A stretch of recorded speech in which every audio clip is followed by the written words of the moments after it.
মানুষ বড়ই বিচিত্র প্রাণী। অধিক থেকে অধিকতর ধন লাভ করার চেষ্টায় নিজের শরীরকে নষ্ট করে ফেলেন, নিজের শক্তি হারিয়ে ফেলেন, নিজের সামর্থ্য হারিয়ে ফেলেন।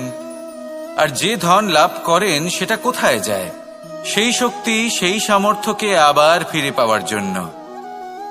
আর কিছু মানুষ জীবন এমনভাবে যাপন করেন যেন তা কখনোই শেষ হবে না, কিন্তু শেষ তো সবারই হবে। আর যখনই শেষটা কাছে চলে আসে তখন মানুষ এটা বুঝতে পারেন যে সে জীবনকে উপভোগ করেননি। তার কারণটা কি? লালসা। এই লালসা জন্ম দেয় লোভকে, আর এই লোভ জন্ম দেয় আপনারই বিনাশকে। সেই জন্য আজ আপনার কাছে যা কিছু আছে, যেমনটা আছে, তার সাথে জীবন যাপন করুন, পূর্ণরূপে যাপন করুন। আপনার কাছে যতই ধন, শক্তি, মান থাকুক, তা সবার মধ্যে ভাগ করতে শিখুন। ভাগ করলে ভালোবাসা বাড়ে, আর এই ভালোবাসা দ্বারা জীবন আরো সুখময় হয়ে ওঠে। তাহলে আসুন আর আমার সাথে ভালোবেসে বলুন, রাধা রাধা। মন। জীবনে যখনই কোনো বস্তু বা সুখ স্বাচ্ছন্দ্য অধিক মাত্রায় আপনার কাছে চলে আসে, তখন নিজেকে শ্রেষ্ঠ মনে করার একটা প্রবণতা দেখা যায়, যা হয় আত্মবিশ্বাসে পরিণত হয়, নয়তো অহংকারে। এবার আত্মবিশ্বাস আর অহংকারের মধ্যে অনেক বড় পার্থক্য রয়েছে। আমি এটা করতে পারি, আমি ওটাও করতে পারি, এ হলো আত্মবিশ্বাস। শুধুমাত্র আমি এটা করতে পারি, শুধুমাত্র আমি ওটাও করতে পারি, আমি হলাম সর্বশ্রেষ্ঠ, এটা হলো অহংকার। এবার এই অহংকার এর ধ্বনি অনেক দূর প্রবাহিত হয়, আর এর প্রহার সর্বপ্রথম আপনাকে বিপর্যস্ত করে। এবার এই অহংকার এর বিপরীত শব্দ হল বিনয়, অর্থাৎ নিজের ঊর্ধ্বে উঠে অন্যের বিষয় ভাবনা চিন্তা করা, সংসারের বিষয় ভাবা। এই বিনয়ী হবার চেষ্টা করুন, একের থেকে অনেক হওয়ার চেষ্টা করুন এবং একসাথে থাকার চেষ্টা করুন। নিশ্চিত রূপেই আপনি বিকাশের কারণ হবেন। মত্ততা থেকে নিজেকে দূরে রাখুন, অহংকার থেকে নিজেকে দূরে রাখুন। এই মন প্রসন্ন হয়ে বলবে, রাধা রাধা। জীবনে যখন কোনো ব্যক্তি নিজের লক্ষ্য প্রাপ্তির জন্য নিরন্তর পরিশ্রম করতে থাকেন, চেষ্টা করতে থাকেন, তখন তিনি কষ্ট অনুভব করেন, কখনো শারীরিক কষ্ট, কখনো মানসিক কষ্ট। এবার উনি এটা ভাবতে থাকেন যে আমি কি উচিত করছি নাকি অনুচিত করছি। কারণ অন্যদিকে এমন একজন ব্যক্তিও আছেন যিনি একদমই পরিশ্রম, চেষ্টা করছেন না। তিনি মদিরা পান করেন, বিলাসিতায় জীবন কাটান, অলস প্রকৃতির হয়ে ওঠেন, নিদ্রাতে বিলীন হয়ে থাকেন আর ভাবেন যে তিনি সুখ লাভ করছেন। কিন্তু এরকম কেন হয়? কারণ যখন আমরা সৎ পথে থাকি, উচিত পথে চলি, লক্ষ্য প্রাপ্ত করার জন্য চেষ্টা করতে থাকি, তখন আমাদের ভেতরে থাকা নেতিবাচক শক্তি এবং পাপ এই দেহকে ত্যাগ করে দেয়। আর এই অনুভূতিটাই আমাদের দুঃখের অনুভূতি দেয়, কষ্ট দেয়। এবার সেখানে যদি আমরা কুপথে চলি, অনুচিত পথে চলতে থাকি, তাহলে আমাদের ভেতরে থাকা পুণ্য এবং ধনাত্মক শক্তি আমাদের দেহ ত্যাগ করে দেয়। আর এই অনুভূতির কারণেই আমরা সুখ অনুভব করি। কিন্তু কখনো ভাববেন যে এই সুখ বেশি সময় পর্যন্ত থাকে না। সেই জন্য সবসময় মনে রাখবেন, যদি আপনি জানেন যে এটাই আপনার লক্ষ্য, এটাই উচিত পথ, শুভ পথ, তাতে নিরন্তরভাবে এগিয়ে যেতে চেষ্টা করতে থাকুন। এই কষ্ট আপনাকে সুখের পরাকাষ্ঠায় কখন পৌঁছে দেবে তা আপনি জানতেই পারবেন না। আসুন আমার সাথে ভালোবেসে বলুন, রাধা রাধা। ঈর্ষা আমাদেরই মনে বসবাস করা আরো একটা শত্রু। তবে এই শত্রু কখনো কখনো আমাদের জন্য লাভদায়কও হতে পারে, কিন্তু যদি আমরা সতর্ক না থাকি তাহলে সেটা ততটাই ঘাতক হয়ে উঠতে পারে। যদি আপনার কোনো প্রতিদ্বন্দ্বী থেকে থাকে যে এগিয়ে চলেছে, তাকে দেখে আপনার মনে ঈর্ষা উৎপন্ন হয়, আর ঈর্ষাবশত আপনি নিরন্তর চেষ্টা করতে থাকেন, পরিশ্রম করতে থাকেন সামনে এগোনোর জন্য, তাহলে তার দ্বারা আপনার বিকাশই হবে। কিন্তু যদি আপনি নিজের বিরোধীকে শেষ করতে দেওয়ার জন্য অগ্রসর হন, তাকে বিনাশ করার জন্য অগ্রসর হন, তাহলে এই ঈর্ষা প্রথমে আপনার বিনাশ অবশ্যই করবে। একটা কথা আছে, এটা পশু প্রবৃত্তি, আপনি শুধুই নিজের বিকাশের কথা ভাববেন। তিনিই হলেন প্রকৃত মানুষ, যিনি অন্য মানুষের জন্য প্রাণও দিতে পারেন। এই ঈর্ষা যদি আপনাকে বিকাশের পথে নিয়ে যেতে পারে তাহলে খুবই ভালো। যদি আপনাকে অন্য কাউকে বিনাশ করে দেওয়ার পথে অগ্রসর করে তাহলে তার থেকে দূরে থাকাই ভালো। যেমন ধরুন, আপনার কাছে একটা সূচ আছে যার দ্বারা আপনি ছেঁড়া কাপড়ও সেলাই করতে পারবেন বা অন্য কারোর পাত্রে ছিদ্রও করে দিতে পারবেন। আপনি কি চাইবেন, নিজের বিকাশ নাকি অন্য কারোর বিনাশ? সিদ্ধান্ত আপনারই। আসুন আর আমার সাথে ভালোবেসে বলুন, রাধা রাধা। বিষ এবং অমৃত, এর ভিত্তিতেই সংসার চক্র চলতে থাকে। যখন সমুদ্র মন্থন হয়েছিল তখন এই দুই প্রাপ্ত হয়েছিল। প্রথমে বিষ পাওয়া গেল, তারপর অমৃত। জীবন মন্থন করলেও এগুলো লাভ করা যায়। এবার এই যে বিষ, তা হলো অমৃতের থেকে অনেক বেশি শক্তিশালী এবং সেই জন্যই অনেক বেশি ঘাতকও। এবার বোঝার চেষ্টা করি এই বিষ আসলে কি। যে কোনো বস্তু বা কোনো ভাব যদি মাত্রার থেকে বেশি পরিমাণে আপনার কাছে থাকে, প্রয়োজনের থেকে বেশি আপনার কাছে থাকে, তাহলে সেটা আপনার কাছে বিষ সমান হতে পারে। তা সে ধন হোক, শক্তি হোক, সম্মান হোক, ইত্যাদি ইত্যাদি। যদি আপনার কাছে এমন কিছু থেকে থাকে যা মাত্রার থেকে বেশি পরিমাণে আপনার কাছে আছে, তাহলে তাকে ভাগ করতে শিখুন। যদি আপনি ভাগ করতে শিখে যান তাহলে এই বিষই আপনার জন্য অমৃতে পরিণত হবে, আর তাদের কাছেও অমৃত সমান হয়ে উঠবে যাদের এই সাহায্যের প্রয়োজন। তাহলে ভাগ করে নিতে শিখুন আর আমার সাথে ভালোবেসে বলুন, রাধা রাধা। কোনো বাড়িতে, কোনো পরিবারে যখন কারোর জন্ম হয় তখন তা কত সুখের মুহূর্ত হয়। সেই ছোট্ট সন্তান যখন কিছুটা বড় হয়, সে হাঁটার চেষ্টা করে, আর সেই প্রক্রিয়াতেও খুব বড় একটা শিক্ষা লুকিয়ে রয়েছে, ঠেলে দেওয়া। যখন আপনি হাঁটতে চান, সামনে এগোতে চান, তখন আপনি কি করেন? নিজের পায়ের তলার যে মাটি তাকে আপনি পেছনে ঠেলে দেন। ব্যাস, এই একই জিনিস তো জীবনেও শিখতে হবে।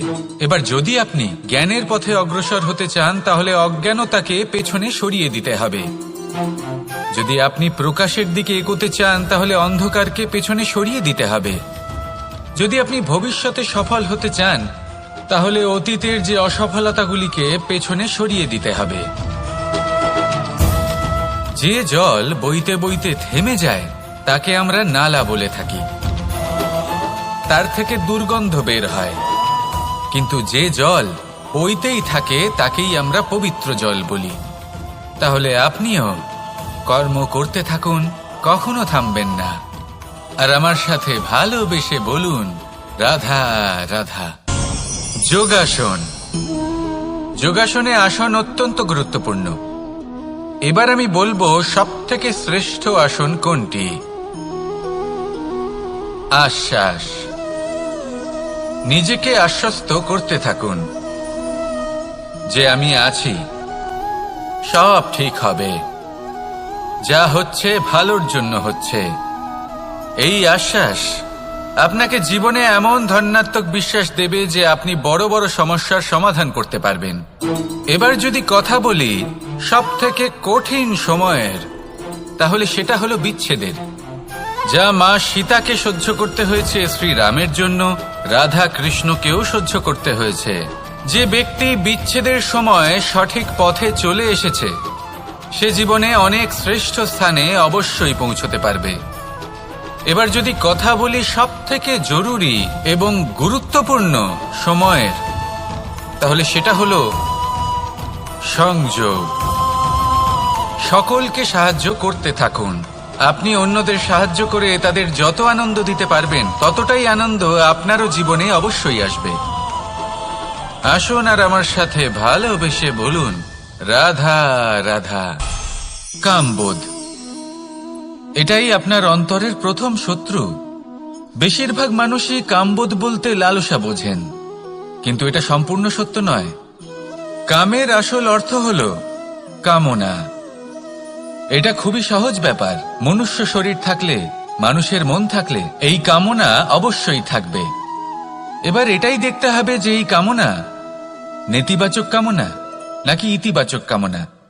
অন্য কারোর জিনিসে নজর দেওয়া, অন্য কোনো মানুষের উপর নজর দেওয়া, কোনো অনুচিত বস্তুর দিকে নজর দেওয়া, এই নেতিবাচক কামনা। আর এই দুষ্কামনা মানুষকে দিয়ে অপকর্ম করাবেই করাবে। তাই মনে রাখবেন, যে ব্যক্তি নিজের কামনাকে নিয়ন্ত্রণে রাখতে পারেন তিনি সঠিক পথেও থাকেন, সঠিক লক্ষ্যে পৌঁছতেও পারেন।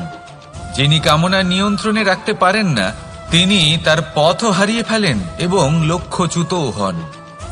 তাই মনে রাখবেন, নিজের কামনাগুলিকে নিয়ন্ত্রণে রাখুন। কাম নামক এই শত্রুর ওপর বিজয় লাভ করুন। আর আমার সাথে ভালোবেসে বলুন, রাধা রাধা। ক্রোধ আপনার অন্তরের আরও একটা শত্রু। এই ক্রোধ আসলে কি? আপনার মনের এক ভাবনা, যা আপনার মনেই উৎপন্ন হয়। এই মন আত্মার সাথে যুক্ত থাকে। এখন একটা ভাবনা যা আত্মার সাথে যুক্ত থাকে তাকে অনুচিত কেন বলা হয় সেটা বোঝার চেষ্টা করুন। ক্রোধ কখনো কখনো জরুরি হয়, বিশেষ রূপে তখন যখন আপনি সঠিক পক্ষে দাঁড়িয়ে রয়েছেন এবং সামনের ব্যক্তি অধর্মের পক্ষে রয়েছেন আর বিনম্রভাবে মানছেন না। যেমন শ্রীরাম ক্রুদ্ধ হয়েছিলেন সাগরের ওপর। ওটা উচিত ছিল, আর তা ততক্ষণই উচিত যতক্ষণ আপনি ক্রোধকে নিয়ন্ত্রণ করছেন। যদি ক্রোধ আপনাকে নিয়ন্ত্রণ করতে শুরু করে তাহলে পরিস্থিতি এমনও হতে পারে, ধরুন একজন ব্যক্তির প্রতি ক্রোধের কারণে আপনি তার ক্ষতি করতে চান। আপনি একটা কয়লা হাতে নিলেন আর সেই কয়লা সামনের ব্যক্তির ক্ষতি করার পূর্বে আপনার হাত জ্বালিয়ে দেবে। ব্যাস, ক্রোধ এটাই করে। সর্বপ্রথম আপনার ক্ষতি করে, আপনার বিবেক হরণ করে নেয়। আপনি আপনার নিয়ন্ত্রণ হারিয়ে ফেলেন আর সবকিছু নষ্ট হয়ে যায়। বেশিরভাগ মানুষ ক্রোধে এমন সিদ্ধান্ত নেন যে সেটা তাদেরই বিনাশের কারণ হয়ে দাঁড়ায়। আর কিছু মানুষ বলেন যে আমাদের জীবনে এত যন্ত্রণা আছে, এত সংকট আছে যে ক্রোধ উৎপন্ন হবেই। আর এরকম সময় এটাই উচিত হবে যে আপনি নিজেকে ক্রোধের থেকে দূরে রাখুন আর তারপর সমস্যার নিবারণ করুন। আর এই নিবারণই আপনার জীবনকে একটা শ্রেষ্ঠ স্তরে পৌঁছে দেবে। তাহলে ক্রোধ থেকে দূরে থাকুন, সুপ্রসন্ন থাকুন আর আমার সাথে ভালোবেসে বলুন, রাধা রাধা। লোভ আপনার অন্তরের আরো একটা শত্রু। দেখতে গেলে এটা একটা শব্দ, একটা সংস্কৃত শব্দ। লব ধাতু থেকে উৎপন্ন হয়েছে। এর অর্থ কিছু লাভ করা। কিছু লাভ করা অনুচিত নয়, আরো কিছু লাভ করাও অনুচিত নয়, কিন্তু সব থেকে বেশি আমি লাভ করব, আমি আরো চাই, আরো বেশি চাই, আরো বেশি পেতে চাই। এটাই হলো লোভ। আর এই লোভ যখন গ্রাস করে তখন আপনি যা পেতে চান, সে ধনই হোক বা মানই হোক, তা অর্জন করার জন্য মানুষ যে কোনো স্তরে পৌঁছে যেতে পারে। যদি মানুষ ধন অর্জন করতে চান তাহলে তার জন্য তারা অধর্মের পথেও চলতে পারেন। যদি সম্মান অর্জন করতে চান তাহলে অন্য মানুষকে ছোটও করতে পারেন। শেষ পর্যন্ত আপনার এটা মনে হতে পারে যে যদি একটু অল্পই প্রাপ্ত করতাম কিন্তু ভালোবেসে প্রাপ্ত করতাম, এই জীবন আরো অনেক বেশি সুখী হতো। লোভ আপনার জীবনে, আপনার মনে কখন যে প্রবেশ করবে সেটা আপনি জানতেও পারবেন না। তাই এটা চিনতে শিখুন আর তৎক্ষণাৎ জীবন থেকে বাইরে ফেলে দিন। যা কিছু লাভ করতে চান তা ভালোবেসে লাভ করুন আর সেই ভালোবাসার সাথেই বলুন, রাধা রাধা। মোহ আপনার অন্তরের আরো একটা শত্রু। এবার মানুষ প্রেম আর মোহের মধ্যে পার্থক্য বুঝতে পারে না। কিছু মানুষ ভাবে যে মোহর মধ্যে খারাপ কি আছে। যদি কোনো মানুষের তার বাবা মার প্রতি, তার সন্তানের প্রতি মোহ থাকে তবে খারাপ কি আছে? খারাপ আছে, আর সেটা তাদের জন্য খারাপ হতে পারে যাদের প্রতি আপনার এই মোহ আছে। এবার মোহ আর প্রেমের মধ্যে পার্থক্য আপনাকে বোঝাচ্ছি। মোহ শুধুমাত্র পেতে চায়, সেখানে প্রেম শুধুমাত্র দিতে শেখায়। এই দুই পরিস্থিতিতেই আপনার হাত প্রসারিত থাকে। মোহের ক্ষেত্রে কোনো বস্তু বা কোনো ব্যক্তিকে লাভ করার জন্য, আর প্রেমে শুধুই প্রদান করার জন্য। মোহর বশে আপনার পায়ে বাঁধন পড়ে যেতে পারে। যদি মাতা পিতার তার সন্তানের প্রতি মোহ থাকে, তাহলে তারা তাদের সন্তানকে কখনো দুঃখে, চিন্তায়, যন্ত্রণায় দেখতেই পারবে না। সেই জন্য তারা সন্তানকে বেঁধে রাখতে চান একটা সুরক্ষিত ক্ষেত্রে, যেখান থেকে না তারা সংসারকে দেখতে পায়, না পরখ করতে পারে, না কিছু শিখতে পারে, না বিকট পরিস্থিতির সম্মুখীন হতে পারে। ঠিক যে কারণে তারা দুর্বল হয়ে পড়ে, অজ্ঞানী হয়ে ওঠে।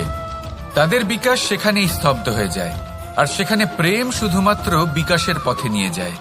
মা বাবা যদি সন্তানকে ভালোবাসেন, তাহলে তাকে ছেড়ে দেন যে যাও সংসারকে দেখো, পরখ করো আর শেখো।